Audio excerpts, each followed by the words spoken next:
Masya Allah. Maaf nih. Tungguin ya.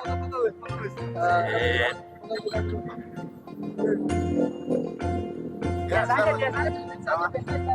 Ya, Masya Allah. Luar biasa ini kita. Aduh. Asik banget nih kayaknya tempat ini. Iya, alhamdulillah. Ya, nongkrong. Waduh. Ada motor lewat. Itu mobil lewat. Udah berapa motor nih kita lewat di tong ini? Mobil. Hitung. Sambil zikir ya. Sambil zikir dalam hati.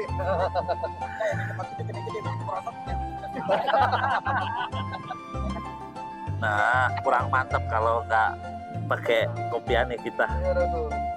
Oke. Assalamualaikum warahmatullahi wabarakatuh. Waalaikumsalam.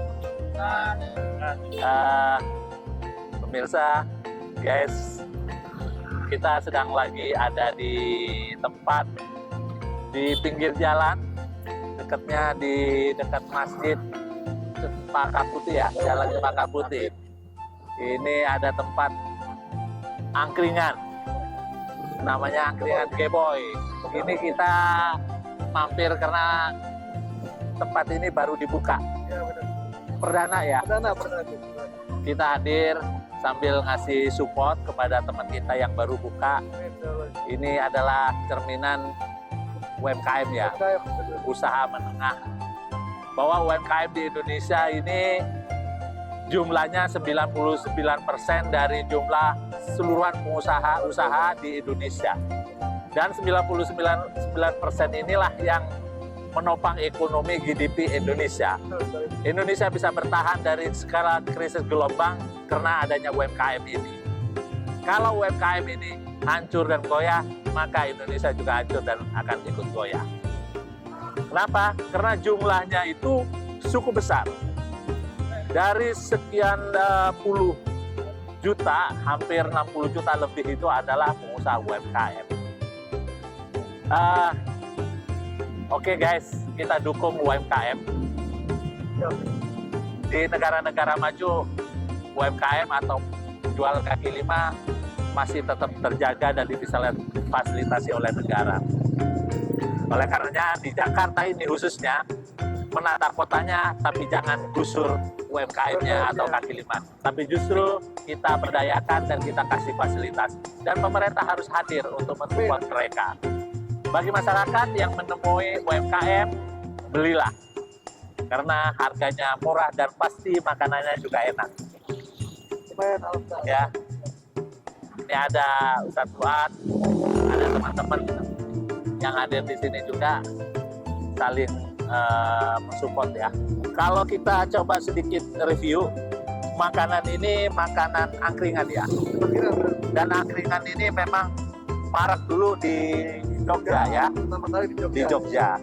Ini bermacam, ini apa aja ini? Telur puyuh, ini usus, ini ada bakso, ada tempe, ada ya, dan makanannya kecil ini.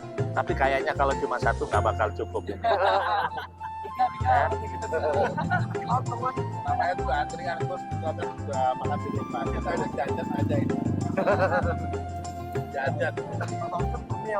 Ya. Jadi mengakomodir kalau masyarakat yang tidak sempat ke Jogja, di Jakarta pun ada. Gitu. Tidak usah ke Jogja, di Jakarta aja. Di Jakarta juga Bagi ada. masyarakat yang kangen Jogja, makanan Jakarta ada. Jakarta ada. Harganya pastinya murah. Murah, sama Tapi seperti tetap di bergizi. Jogja. Ya.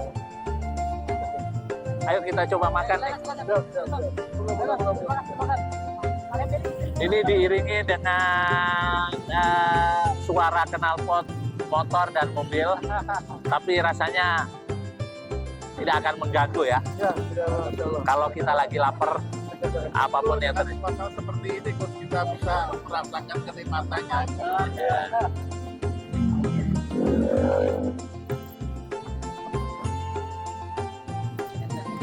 Ayo.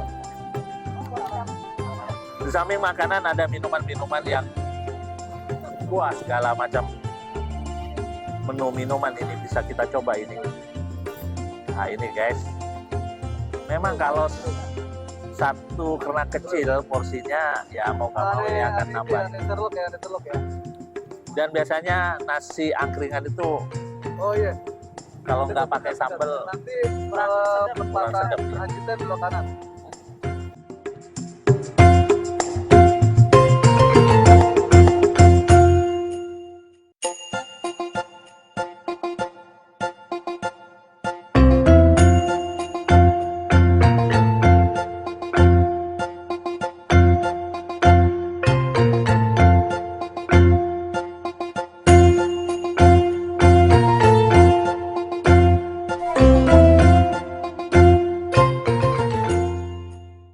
Ngomong-ngomong, Ya. para pemimpin, para pejabat ini perlu nggak makan lesehan seperti ini yang dirasakan malam ini? Justru itu yang diharapkan, Gus. Karena apa? Menandakan bahwa pemimpin itu tidak membeda-bedakan dan bisa mengetahui keadaan rakyat sebenarnya. Kalau dengan turun begini kan kita tahu nih, bagaimana rasanya dari masyarakat kecil yang hidup di pinggir jalan untuk menghidupi keluarganya.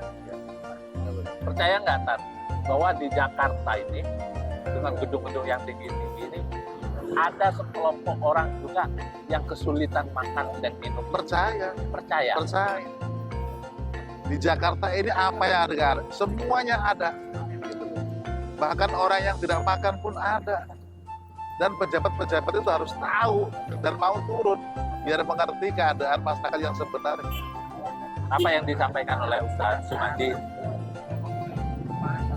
tidak ada yang salah. Silakan aja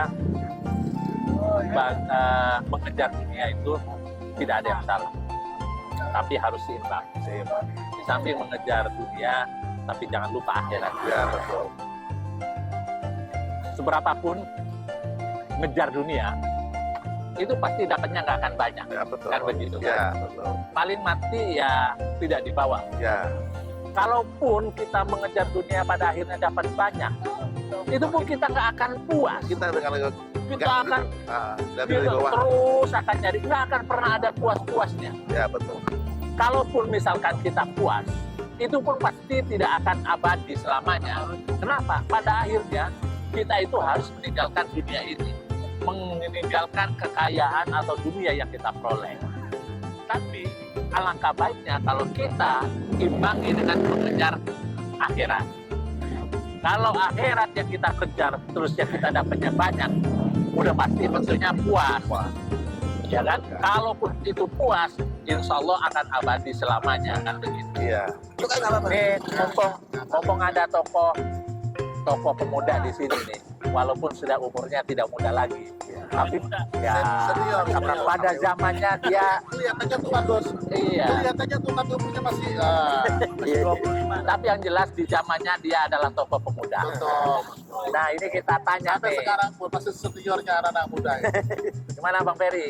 Mungkin ada yang mau didiskusikan nih. Ya, yang harus kita pikirkan ke depan adalah bagaimana menyikapi UMKM usaha kecil ini dalam menghadapi perpindahan ibu kota. Weh, Dampaknya. Nah, ini yang menarik ini. harus kita bicarakan. Ini warga Jakarta udah lupa kalau mau pindah ini Iya. kota. Nah, secara sosial orang Jakarta siap. Kalau bisa besok ayam berkokok, turun berkokok, ini Jakarta udah pindah. Benar. Tapi yang harus kita pikirkan adalah bagaimana nasib teman-teman yang bergerak di UMKM. Weh, Ya, karena hampir 2 juta orang akan pindah. Mereka lah konsumtif, masyarakat konsumtif. Yang pegawai negeri, departemen itu yang menggunakan fasilitas ojek, ya, online itu kan. Terus yang angkringan ini kan pegawai negeri ya, golongan ini bawah. Bang Ferry. Gitu. Bang Ferry termasuk orang yang pesimis apa yang optimis dengan pindahnya Jakarta ini, UMKM atau ekonomi Jakarta akan goyah atau akan turun atau seperti apa? Pasti ada dampak. Oh, Karena tadi ya, bayangkan kalau ada 2 juta orang yang produktif, artinya orang-orang pegawai negeri, maka berdampak terhadap perekonomian di Jakarta. Gojek-gojek akan terganggu, angkringan-angkringan ini akan terganggu, pasti akan berdampak. Harus ada solusi, harus ada upaya dari pemerintah daerah bagaimana menciptakan peluang-peluang baru. Karena diperkirakan 5 tahun 10 tahun ke depan itu ada 90-an di bidang usaha yang hilang, profesi yang hilang. Wartawan udah hilang, kasir udah hilang, bahkan dokter 5 tahun lagi juga akan hilang. Nih, gangguan dulu nih, gangguan. Kalau banyak yang hilang, berarti akan banyak pengangguran. Pengangguran. Ya, inilah suasana di Jakarta. Sambil menikmati makan, kita menikmati alunan seni musik Betawi, ondel-ondel.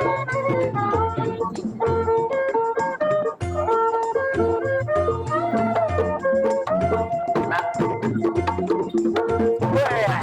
ini ada pengusaha di datang nih. Kirain ondel-ondel barusan. Almiron, nggak apa-apa, santai aja kita. Kirain ondel-ondel barusan tadi ke bawah. Itu para ondel-ondel. Mbak Mary, kalau memang nanti akan banyak profesi-profesi yang akan hilang, tapi mungkin karena bukan Jakarta mau pindah kan, Ya, tapi bukan memang aja. karena Peradaban. peradaban dan perubahan itu. Bergeser peradaban. Tapi UMKM akan tetap eksis, Ya. ya. Mungkin walaupun ada perubahan segala macam, UMKM tetap akan hadir dan ini. Ya. UMKM yang dalam bentuk interaktif yang interaktif ini yang nggak akan pernah putus karena ini tradisi. Ya, akan terus menerus. Tetapi profesi-profesi tertentu akan hilang dan dia gantikan dengan peradaban baru, mana sekarang justru kita tunjukkan bahwa orang yang justru kerja di rumah, youtuber itu justru lebih produktif nilainya daripada pegawai-pegawai. Ya. Jadi ada tren yang mungkin akan berkembang di era yang akan datang. Pergeseran lah. Ya. Pergeseran. Oke, makasih Bang Ferry. Oke guys, apa yang disampaikan Bang Ferry bahwa telah terjadi pergeseran hidup dan pola gaya hidup masyarakat. Tapi yakin bahwa UMKM akan eksis dan tetap ada. Oleh karenanya, untuk bisa bertahan di dalam gempuran perubahan global ini, maka pertama bisnis itu harus adaptasi. Artinya dia mampu beradaptasi terhadap perubahan-perubahan. Misalkan, UMKM harus bersiap merubah penampilan kekinian. Ya kan? Angkringan misalkan, boleh saja angkringan tetap ada, tapi model dan gaya dan pelayanan dan cara jualnya itu harus juga berubah mengikuti zaman. Jadi angkringan online. Nah, angkringan online, ya, gitu. Jadi Dengan angkringan. itulah ke depan yang mampu bertahan. Ustadz Rifki yang profesinya sebagai pengusaha dealer. Wah, pokoknya setiap hari kalau kita lihat apa namanya statusnya sold out. Ini sold Dari mulai motor sampai traktor. Ini ada 3 Betul. Di kok pembesar, petinggi, pembesar, lurus. Lurus pokoknya. nih. Ustadz Rifki, bagaimana Anda melihat angkringan dan UMKM ini di situasi perubahan zaman ke zaman sebagai pengusaha terhadap mungkin perubahan apa ya digital dunia digital nih? Lebih ke gaya masa kini sih ya, karena perkembangan dunia saat ini orang sudah lelah ketika di dunia perkantoran, di dunia yang sifatnya formal. Tapi ketika kita melepas lelah pulang kerja di malam minggu, malam Sabtu, semua bisa berbaur. Laki-laki maupun perempuan, di tengah riuhnya Jakarta, kita bisa menikmati yang Alam bebas. iyalah suasana seperti ini yang kadang diidam-idamkan oleh semua warga DKI Jakarta. Yang lebih spesifiknya karena ya seperti ini nih, nuansa orang Indonesia lah. Jadi nuansa harus tetap dipertahankan ya. Sepakat. Rasa kekeluargaan dan kebersamaan ini harus tetap dipelihara. Yang mahal yang seperti ini. Susah ditemukan. Ya teman, karena Jakarta lahannya kecil, mau tidak mau di dekat trotoar ini ya kita bisa manfaatkan. Betul. Ini syukur-syukur ada mendoan ini. Oh iya. Ada teh, teko itu loh. Poci, teh poci. Perlu nggak seorang pejabat pimpinan itu Perlu banget. duduk begini dengan masyarakat? Oh, Menurut pandangannya itu gimana? saat ini justru yang dibutuhkan warga ya seperti ini. Justru tidak formal, yang di gedung-gedung yang udah seperti ini, udah natural betul. Natural betul warga DKI. Bukan pejabat ini harus nggak perlu dulu Wajib seperti dong. ini. Wajib turun, jadi mendengarkan aspirasi yang paling tepat ya ngobrol-ngobrol seperti ini. Justru akan dirasakan sekali manfaatnya oleh masyarakat. Karena kan tidak semua orang besar itu mau turun seperti ini. Dan saat Berarti ini waktunya pemimpin atau pejabat itu harus dekat dengan rakyat. harus wajib. Berarti rakyat adalah raja. Rakyat adalah raja. Dan pemimpin itu adalah pelayan para raja. Sepakat. Pemimpin adalah pelayan para raja. Rakyat adalah raja. Jadi kalau ada pejabat-pejabat menampilkan kemewahannya, hedonisme, sementara rakyatnya masih dalam banyak yang miskin, bagaimana pendapat Anda? Ya sangat ini ya miris ya melihat fenomena saat ini, apalagi sekarang lagi viral tuh kasus pejabat, anak-anak pejabat yang anak pejabat yang luar biasa menunjukkan hedon ya, sehingga bisa terjadi seperti itu kan. Ini kan apa namanya, pencitraan terhadap anak-anak muda saat ini karena kurangnya pejabat ini turun ke masyarakat, sehingga citra anak sendiri pun ngikutin bapaknya. Berarti anak itu dipengaruhi oleh orang tua. Terpengaruh. Kalau anak-anak sekarang mempertontonkan kemewahan dan hedonisme, Lanjut. itu memang karena dipengaruhi Sepakat. pendidikan dan Betul. Jadi ketika pejabat itu sudah mau turun dengan warganya, turun dengan masyarakat seperti biasa lain, insya Allah orang tua kan sebagai contoh. Insya Allah akan orang tua saya jangan nggak maluan kok mau turun dengan siapapun, ya kenapa bisa saya Anda tidak? jelaskan kalau begitu seorang pejabat atau seorang pemimpin itu seperti apa yang Anda ingin? Ya apa ya, kalau di Jakarta ini saya melihatnya pemimpin yang benar-benar mau tulus dengan ikhlas, mau duduk bareng, mau ngobrol bareng, sudah tidak ada sekat antara pembesar dan pengecil, siapapun kita bareng-bareng. Toh semua pejabat juga yang ngegaji kita kok, dari pajak-pajak kita, semua orang kecil Pak, yang milih kita, yang bayar pajak kita, ya kan? Cocok jadi pejabat. Wah, alhamdulillah, insya Allah. Gitu kan? Ya, yang jelas hari ini gimana caranya pemimpin-pemimpin yang di atas harus bisa turun seperti ini, Gus. Amin. Ini akan menjadi sorotan besar bahwa siapapun Nggak mau harus lah turun. Pak, masa mau dudukin itu? Ya, Gengsi lah. enggak lah, justru malah ini nih yang hal nyata, hal yang justru obrolan-obrolan seperti ini yang akan menjadi pemikiran-pemikiran besar. Inspirasi. Dan saya doakan mudah-mudahan di antara yang di sini ada yang jadi pemimpin-pemimpin. Saya doakan dengan mudah-mudahan bisa jadi pemimpin masa depan kan, pemimpin di ke depan, apalagi mendekati pemilu ya. Kita rakyat Jakarta Yang kita harapkan butuh pemimpin-pemimpin yang seperti ini, yang mau duduk bareng dengan rakyatnya. Nggak ada, hampir nggak ada. Mereka datang ketika cuma hanya mau pemilu, tapi setelah selesai menang udah selesai. Makanya perlunya seorang pemimpin baru itu karena mungkin pemimpin lama itu ada hal-hal yang perlu dikoreksi. Kita udah bosan Gus dengan cerita-cerita yang kemarin-kemarin, orang ketika mau ada pemilu datang, begitu udah selesai mereka udah nggak ada kabar, nggak ada kunjungan, tidak ada. Kita bosan, makanya Kenapa teman-teman di semua Ustadz Rifki kok sepertinya dari omongannya itu berharap ada pemimpin-pemimpin baru? harus. Kenapa pemimpin-pemimpin lama itu? Pemimpin lama saya melihat sih mungkin kebijakan yang menyentuh sekali ke rakyat kayaknya hampir belum ada ya. Ada mungkin sedikit, tapi tidak menyeluruh. Berarti harus ada sesuatu. Harapannya pemimpin baru yang sekarang benar-benar mampu bisa memperjuangkan nasib teman-teman, apalagi di kala kemarin pandemi. Baik dari sisi ekonomi, baik dari sisi masyarakat kecil, itu Masya Allah luar biasa. Makanya harapan saya, pemimpin kalau sudah mau setiap minggu menyempatkan waktunya untuk bisa berdiskusi seperti Itulah ini, yang kita pilih ya. nah itu yang insya Allah yang akan menjadi harapan kita semua. Baik, itulah obrolan-obrolan kita, ada harapan-harapan baru Ya. kepada pemimpin-pemimpin baru untuk bisa menjawab tantangan-tantangan yang selama ini tidak terjawab, dan pemimpin baru itu diharapkan mampu menjawab tantangan-tantangan yang akan datang. Dan tentu setiap zaman itu pasti ada pemimpin-pemimpinnya. Dan oleh karenanya kita sebagai bangsa, pemimpin boleh berganti, tapi kita sebagai bangsa tetap bersatu. Ya kan?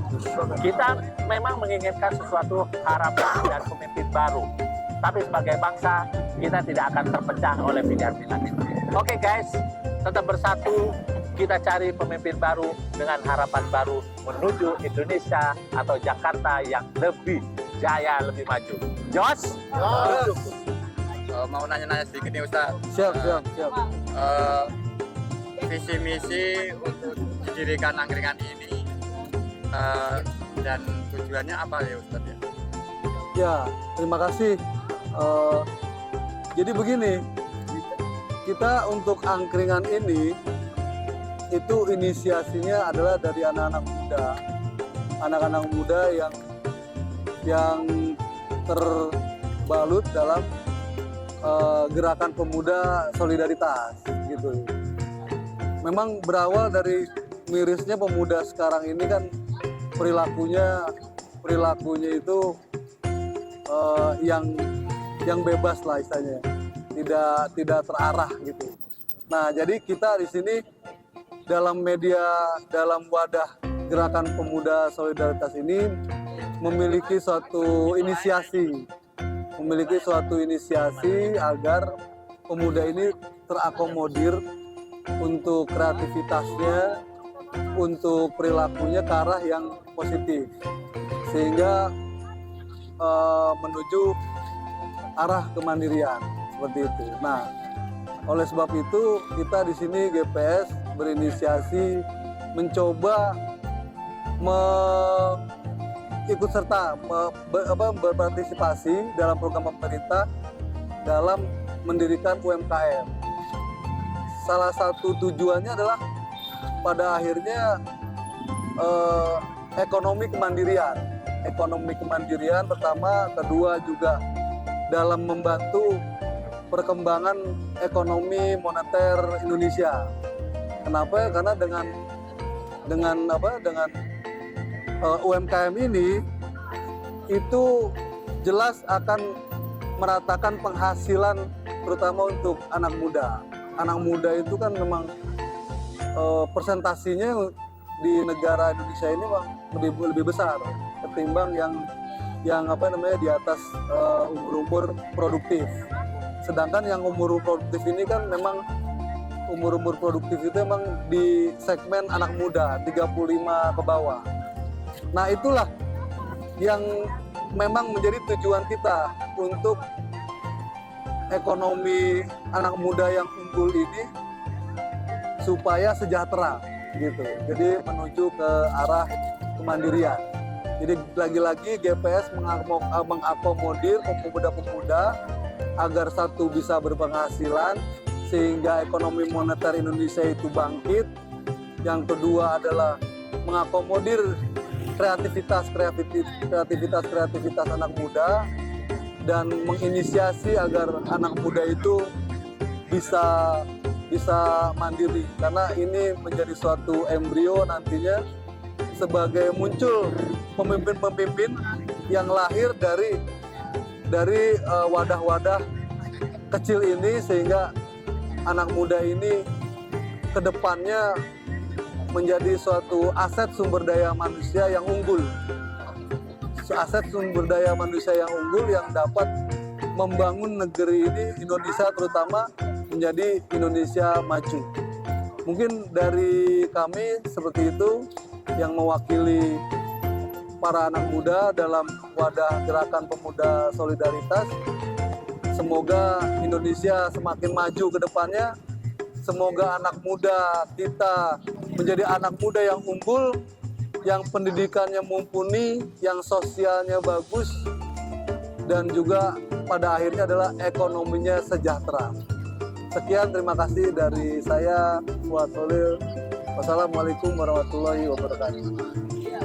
Selamat dan sukses kepada Angkringan Gebo yang disupport oleh GPS, Gerakan Pemuda Solidaritas. Ini sebagai langkah yang baik yang perlu didukung. Jadi hadiran saya tentu mendukung dan mensupport agar angkringan ini maju dan bisa berkembang. Bahwa pemuda itu hadir di setiap lintas perjuangan Indonesia sebelum kemerdekaan dan misi kemerdekaan. Bahkan Soekarno mengatakan, berikanlah saya 100 orang tua hebat, maka saya akan goncang dunia. Tapi berikan 10 pemuda, maka akan saya cabut Gunung Semeru dari akar-akar. Begitu dasar dan begitu hebatnya peran pemuda. Oleh karenanya, pemuda yang digagas oleh Gerakan Pemuda yang digagas oleh GPS, yaitu menuju arah kemandirian dengan membentuknya usaha-usaha baru di setiap kecamatan, itu sangat luar biasa. Ini baru satu dan pada akhirnya akan menggulirkan usaha-usaha. Dan modalnya ini patungan, dari patungan itu akan nanti dibuat usaha-usaha baru. Selamat dan sukses. Mudah-mudahan ini menjadi kekuatan pemuda yang bagian untuk mengembangkan usaha kemandirian. Terima kasih.